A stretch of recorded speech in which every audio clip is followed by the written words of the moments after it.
How have you been? Pretty good, yeah. Pretty good. Got the album finished, of course. That was great. That was a Definitely. weird one. That was weird. Again, it's always weird. It's always weird what comes out. Um, yeah, and things have been just pootling along here. Nothing exceptional happening. The channel's doing quite well. I noticed. Had a look yesterday. Yeah, I could see yeah. that. It's a weird one. It seems to be just sort of slowly growing. So that's good. It is. Yeah, it's fun watching it grow. I like seeing the comments here and there. I would love to see more interaction, but again, we don't see too much unless we're bashing a dead artist, or not bashing, but talking negatively to some degree about some famous dead guy. Yeah, You know. yeah. If we were serious about it, we were like wanting to be YouTubers in the sort of the modern sense, then we would be watching the music That's all we talk about. scene. We'd be watching the music scene like an absolute hawk, because Slash just had a collaboration with, gosh, who was it? Oh God, I can't remember their name, but some other famous band. And I thought, oh, that would probably be a good one to bash, and say how shit it Oh, really? is. and and then people would sort of flock to us and argue with us and things. But I think that's a bit. It's a bit. Yeah, I don't want to do that really. If we happen across something Yeah. that interests us and it's got wider appeal, then that's the way to do it. I think, rather than sort of Eh, chase things. I think I would have a hard time speaking passionately about Slash. I don't know if it's. It's actually quite good. I wish I I, could remember who it was now. I'll consult the book of knowledge. Um, It'll no doubt come up first thing the minute I type Slash. No, it didn't. there we go. So your computer knows you don't care about Slash too, Yeah, exactly. and I'm not. And not that I don't care about Slash. I mean, when I was a youngster, I thought Guns N' Roses was the greatest band on earth at one point. You They did? were up there. Oh yeah, yeah. They were like right after I got like AC/DC was my first favorite like rock band when I was a kid, and then I think Guns N' Roses was the second one, and it was because my cousin, my late cousin Daryl, he loved Guns N' Roses, Right, and I remember he had a copy of I think it was Use Your Illusion 1. right. One time I was hanging out with him at my grandparents. They had a trailer up north on a lake. We'd go hang out there as kids, and yeah, he showed me. I forget what song it was. I think it was Dark Horse. Is that even a Guns N' Roses song? I don't know. I'm not a I don't fan. know. I've never. Yeah, I think it was after. She might have not Use Your Illusion 2 actually. If there's any fans listening, and they're probably going, "Oh, you're screwing it up, man. It's like their best album." You know, um, but it was like he kind of got me into that. He liked the darkness of Guns N' Roses. He liked all the swear words, because you're kids, you love hearing f bombs every other word, because especially in my family, that was the only time you're allowed to swear is if you're singing along with a song that had swear words in it. Yeah. And so it was kind of like it was like a loophole for dirty words.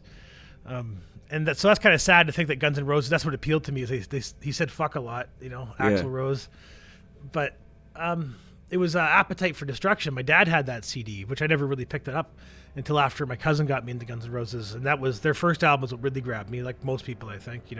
Paradise City and Welcome to the Jungle. Like great tracks. And that album I think is stellar. It's like that first album of theirs is like a pillar in rock and roll history.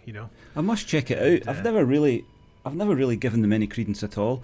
If I hear singles, from a band, I judge them on that. And if it's popular rock, I really just zone out. It's like I don't need to go searching for that because it will be pushed at me at every available opportunity. I'll go into a shoe shop Yeah. and it'll be Guns N' Roses playing, and I'll be sick of the sound of it. So that used to be my attitude to it. But now that I don't go into very many shoe shops, I could probably check them out. Well, absolutely. You're right. Like off their first album, at the top of my head, there's three big singles. It was Paradise City, Sweet Child of Mine, and Welcome to the Jungle. And Sweet Child of Mine and Paradise City are like radio rock. Like they're Yeah. like late '80s. But Welcome to the Jungle is something different. It's like, to me, it's like if you take a look at all the Rolling Stones songs, and then you put Painted Black. Painted Black's kind of its own thing, you know? Right. Like, it's dangerous, it's dark, it's got tones and harmonies you don't normally hear from them. Welcome to the Jungle is kind of like Guns N' Roses' Painted Black to me. Right. You know, and it has that edge to it. And it's great. Like the opening part, the opening guitar lick with the delay and the distortion, it is so playful and it's just so immediate. It grabs you like it's just as soon as you hear it, you're like, oh, like it's like Thunderstruck by AC/DC. You just feel like your hair stand out the back of your neck, you know? Yeah, yeah. And actually, those songs came out around the same time too. They're about a year apart from each other, so they probably were tapping into the same. Yeah, they're tapping into the same kind of energy, I think, at that time. Gosh, I'm going to have to. You've got me. You're going to shove me down another rabbit hole, aren't you? I'm going to have to go. Just one album. I don't recommend the whole discography. just I think I did. It's a short one too. The one I did listen to was I want to say the China album, the something China.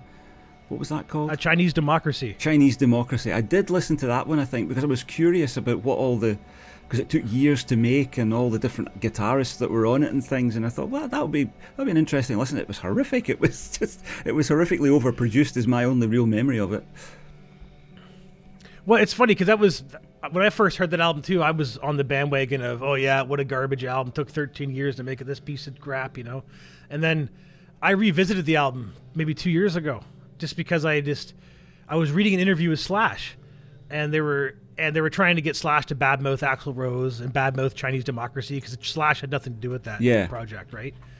And Slash, being the gentleman he is, instead of saying anything negative, what he said to the interviewer was, "I'm really glad to hear Axl singing again." Mm-hmm. He's like, because Axl Rose has an amazing voice, like it's undeniably great voice. He does when he's like in the zone. Yeah, I've heard some pretty bad live performances from him, but he sort of redeemed himself for me when he performed with AC/DC. So yeah, he has got when he's on form, he's got a great voice. What's it? And he's cleaned his act up. Like a lot of it was, you know, he was one of those rock stars that liked getting high and having sex as much as he liked being a musician, I think. You know? So I think for him, what a naughty boy. Yeah, so for him, being ready to be on stage was never a priority for him. You know, like he was often late, falling down drunk. He would get into fights with fans and cut concerts short. You know, famously. You know. Yes. Like there's been multiple riots because of Axl Rose's behavior. You know, like he's so because of that stuff, that's another reason a lot of people don't like him.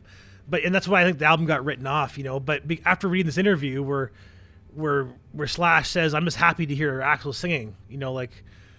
And then I think someone else said, what about the direction? Like, the music is very strange. It doesn't sound like Guns N' Roses. And Axl was like, Slash was saying to Axl, or to the interviewer, like, look, it doesn't matter what it sounds like. This is Axl's vision. This is what he wanted. This is the album he wanted to make. And I'm just happy to hear he's making music. That's it. You know, and it made me think, you know what, I should revisit the album with that attitude. Like, not listen to it as a Guns N' Roses album, not listen to it as with any expectation. Just go into it, and then since time has gone, like when it first came out, I didn't know any of the players except for Buckethead, right? But now that I look back at it, like almost every musician on that album is someone who I cherish for my record collection, right? Like they got Josh Freese on drums, Brian Mantilla on drums, Robin Fink on guitar, Bumblefoot on guitar, Buckethead on guitar. You know, like there's a bunch of musicians that I really love that play with bands like Nine Inch Nails, and they play with like Dream Theater, like really high class musicians. So I thought, let's just go into this. And that's how I ended up coming out of it liking about 5 tracks, like really, really loving about 5 of the songs and appreciating the whole thing and appreciating all of the directions you pushed it. And the funny thing is that album, I think, if it came out 5 or 10 years later, would have been more successful. Because I think Axl Rose was actually ahead of his time with that album. But that's just, you know, that's how I saw it when I came back listening to it, because I was like, wow, this album sounds way more suited in like 2020 than it did in like 2005 whenever it came out.